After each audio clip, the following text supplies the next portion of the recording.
Kadın sanki köle mal gibi satılıyor. Alan memnun olmazsa sokağa atılıyor. Sonra namus diye bele silah takılıyor. Unutmayın biz hem ana hem bacı hem yarız. Köyde tarla ondan, sofa ondan, aş ondan. Kentte çalışsa da evdeki bütün iş ondan. Köylü, kentli fark etmiyor. Kadının sözü en sondan. Unutmayın biz hem ana hem bacı hem yar. Dövülüyor, kovuluyor, ne yapsın?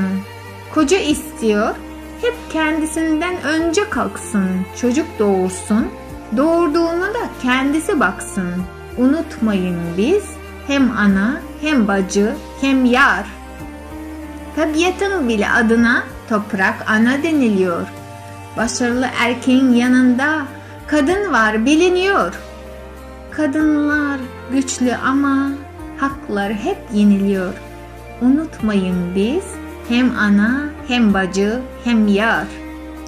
Biz kadınlar çocukları ayırt edip sen erkeksin diyoruz. Erkeği üstün tutup kız çocuğunu ezdiriyoruz.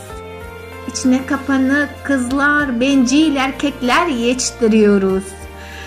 Mukaddes diyor ki, arkadaşlar unutmayın biz hem ana hem bacı hem yarız.